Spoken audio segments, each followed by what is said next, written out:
Que o filme Lilo e Stitch se passa no Havaí, todo mundo sabe. Mas o que pouca gente sabe é como o Havaí se tornou um estado americano. Senhoras e senhores, bem-vindos ao canal Story Tour. Eu sou o professor Danilo e hoje vamos destrinchar a história do Havaí. Ou melhor, destrinchar a história de como o Havaí forçadamente se tornou um estado americano.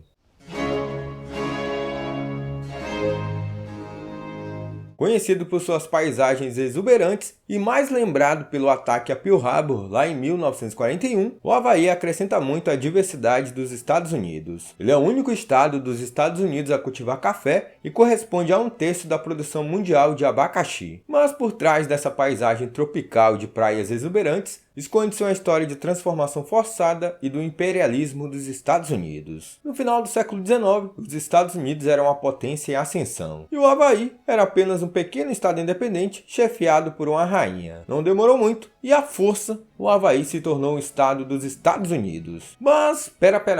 Para te contar essa história, a gente tem que voltar aqui um pouquinho no tempo. Senta que lá vem a história. Antes de ser povoado por turistas, os primeiros habitantes do Havaí foram viajantes polinésios. Registros arqueológicos indicam que eles desembarcaram nas ilhas já em 300 d.C. Mas como os polinésios preservaram sua história em cânticos e lendas e renunciaram a relatos escritos, é muito difícil saber sobre seu cotidiano. Além de sua condição de marinheiros incrivelmente talentosos, poucas obras descrevem esse período da história do Havaí. Foi somente quando os europeus descobriram o Havaí, no século XVIII, que se produziu um conhecimento oficial sobre o país. A colonização de toda a região do Pacífico Sul, incluindo o Havaí, levou 1000 anos devido à complexidade da navegação em áreas tão vastas. Os barcos polinésios tradicionais eram rápidos e leves, podendo ser remados mesmo na ausência de vento para movimentar as velas. Para vocês terem uma ideia, os europeus que primeiro encontraram essas embarcações ficaram maravilhados com sua qualidade e velocidade. Embora os ilhéus do Pacífico não tivessem bússolas, eles possuíam técnicas elaboradas de navegação que incluíam anotar a posição do sol poente e nascente, bem como registrar o tempo e a distância percorrida.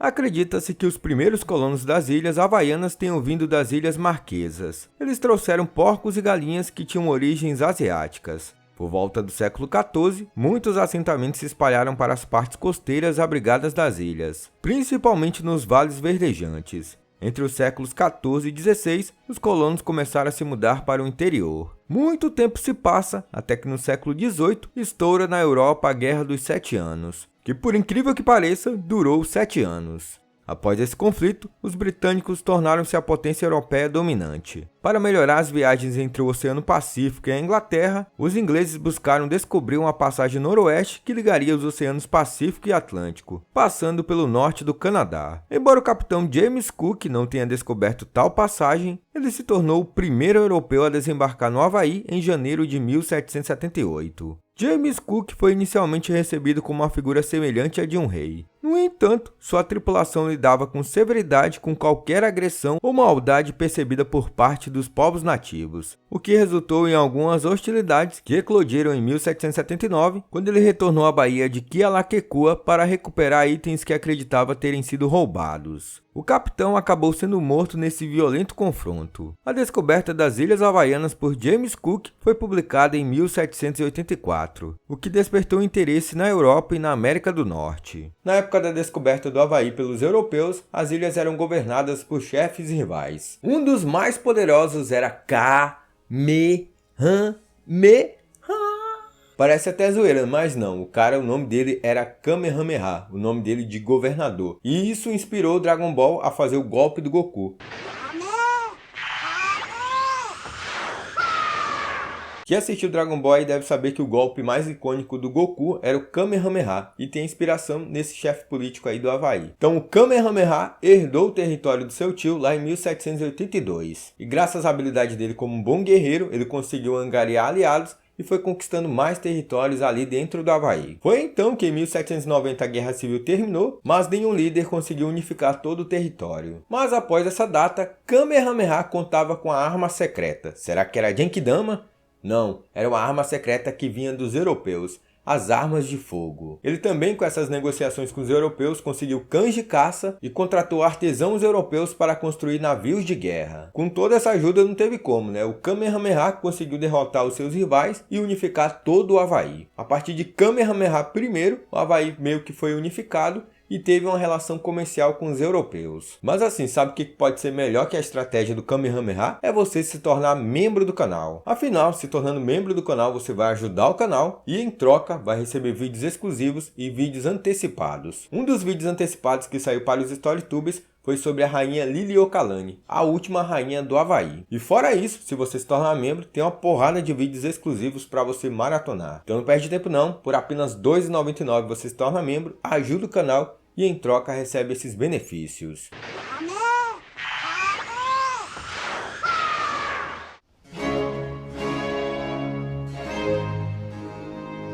Apesar do destino infeliz de James Cook, outros ocidentais estavam ansiosos para explorar e colonizar as belas ilhas. Em 1809, um marinheiro americano chegou ao Havaí e criou o primeiro grande rancho pertencente a colonos brancos. A partir da década de 1820, missionários cristãos dos Estados Unidos e da Europa começaram a se estabelecer no Havaí. Assim como nos Estados Unidos continentais, os nativos foram incentivados a adotar conceitos ocidentalizados de propriedade privada de terra e agricultura permanente. Os colonos brancos frequentemente tomavam as melhores terras para si, o que se tornava lucrativo para a agricultura. A disseminação da cultura branca e de produtos manufaturados rompeu a cultura tradicional da ilha. Os europeus introduziram novas culturas no Havaí, incluindo café, abacaxi e manga. A indústria do café proliferou entre as décadas de 1820 e 1840 e, em 1848, o rei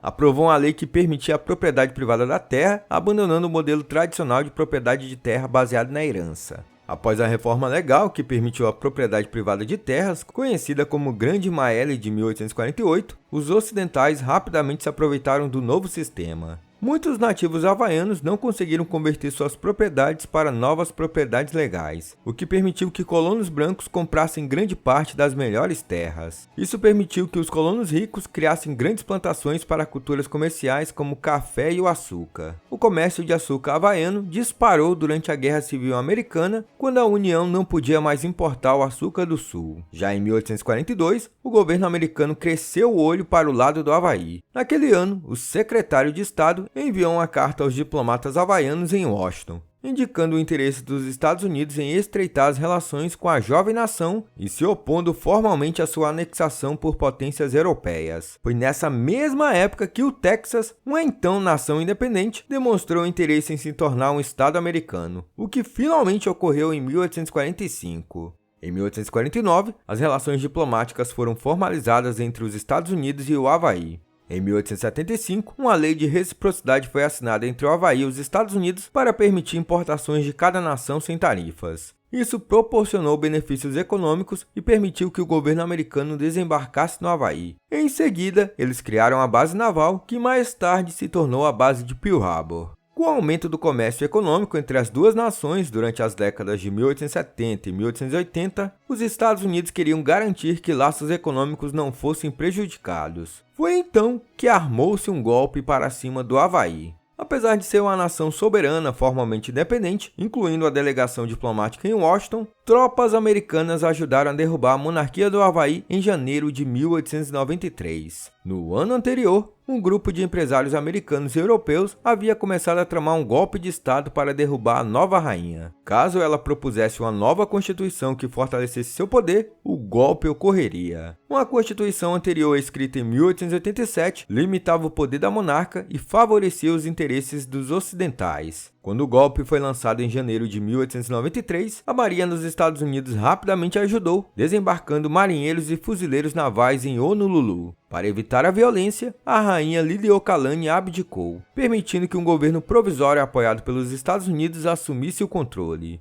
Embora o presidente dos Estados Unidos, Grover Cleveland, tenha protestado contra o golpe em dezembro, o Congresso não tomou nenhuma medida, e o governo provisório foi autorizado a permanecer. Uma nova República do Havaí foi criada em 1894, com Sanford Dole como o primeiro presidente, e por acaso ele foi um dos organizadores do golpe. O Havaí passou a ser uma república liderada por um presidente branco, sendo assim, ele estava pronto para ser anexado pelos Estados Unidos, semelhante ao que ocorrera com Texas cerca de 50 anos antes. O presidente Sanford viajou a Washington para defender pessoalmente a anexação. Foi então que em 1898 ocorreu uma guerra entre os Estados Unidos e a Espanha, o que tornou o Havaí inestimável para os falcões da guerra que desejavam uma forte presença naval no Pacífico. O presidente americano William McKinley também queria anexar o Havaí para impedir a expansão do domínio japonês na região. O Congresso concordou com a anexação e votou por ela no verão de 1898. Sanford tornou-se o primeiro governador do território americano do Havaí. O status de território americano foi finalizado em 1900, Sanford aposentou-se do governo em 1903 e tornou-se juiz do Tribunal Distrital Federal. Seu primo mais novo, James Dole, mudou-se para o Havaí em 1899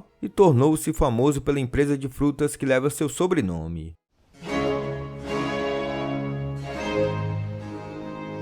Em 1940 já estava rolando a Segunda Guerra Mundial e os Estados Unidos ainda não tinham entrado no conflito. Porém, o Japão já estava ali no seu período de expansão e cada vez mais ele colocava medo nos Estados Unidos. Medo não literalmente, né? Medo do que eles poderiam fazer com as nações aliadas aos Estados Unidos. Foi então que o presidente Roosevelt decidiu mudar a frota naval dos Estados Unidos, que estava em San Diego, para Pearl Harbor, que fica justamente no Havaí. E devido às atrocidades que o Japão estava fazendo lá na China e às nações que eles estavam ocupando, os Estados Unidos iam barrando cada vez mais o comércio, boicotando o Japão. Então o Japão invadiu um país, os Estados Unidos ameaçavam, vou parar de mandar arroz para aí. O Japão invadia outra nação, aí os Estados Unidos chegavam lá, vou parar de mandar farinha para vocês. Tá invadindo aí, vou parar de mandar isso aqui para vocês. Até que chegou uma hora que foi a gota d'água, os Estados Unidos cortou o petróleo. Vão invadir, então vou cortar o petróleo. Aí o Japão, sem alternativa, falou, cortou meu petróleo? Pois então vocês vão ver, vocês vão ser atacados também. E ali naquela região, o único obstáculo que o Japão encontrou foi justamente a Marinha dos Estados Unidos. Os japoneses atacaram preventivamente a frota do Pacífico dos Estados Unidos em Pearl Harbor na manhã de 7 de dezembro de 1941. Mais de 2.400 militares americanos foram mortos, juntamente com 68 civis. O encouraçado USS Arizona foi afundado e hoje permanece um monumento ao terrível ataque. Da noite para o dia, o povo americano tornou-se muito mais consciente do Havaí e de sua importância estratégica. A guerra foi rapidamente declarada ao Japão e logo os Estados Unidos também estavam em guerra contra a Alemanha e a Itália, os aliados do Japão no eixo. Infelizmente, muitos nipo-americanos leais ao Havaí foram internados temporariamente por medo de que pudessem ser leais ao Japão e ajudar nas hostilidades contra os Estados Unidos. Os Estados Unidos ficaram do lado vencedor na Segunda Guerra e logo veio a Guerra Fria. Foi então que, em 1959, os dois últimos estados a integrar a União foram admitidos. Eles eram Alasca e Havaí. Após a aprovação do Congresso, do presidente americano Dwight Eisenhower e dos eleitores havaianos, o Havaí tornou-se o 50º estado em 21 de agosto. O Havaí continua a servir como centro de transporte militar para os Estados Unidos no Oceano Pacífico e hoje é um importante destino turístico. O turismo é a maior indústria do Havaí e as ilhas são famosas por suas belas paisagens e clima agradável. Em decorrência disso e por ser um arquipélago remoto, o Havaí tem um alto custo de vida, incluindo preços imobiliários recordes. Outro desafio é manter a cultura nativa havaiana diante da demanda turística e das pressões financeiras de investidores e colonos ricos. Os moradores esperam que o Havaí possa manter sua beleza e tradição intocadas enquanto desfruta dos benefícios da vida moderna com turistas e recém-chegados respeitando a herança e a natureza das ilhas. Ainda hoje, a queda da monarquia havaiana e o estabelecimento da soberania dos Estados Unidos sobre o arquipélago formam um episódio histórico espinhoso. Afinal, embora tenham contribuído para o crescimento dos Estados Unidos, os eventos também levaram ao desaparecimento de outra nação, o Havaí independente. Além disso, a decisão de McKinley de anexar o Havaí também ignorou, entre outros, os milhares de nativos que assinaram a petição para que a anexação não fosse realizada. Em 1993, quase 100 anos depois, o Congresso dos Estados Unidos aprovou um pedido de desculpa para os nativos do Havaí. A resolução qualificou como ilegal a estratégia que derrubou a rainha Liliuokalani e colocou um governo pró-Estados Unidos lá no Havaí, e posteriormente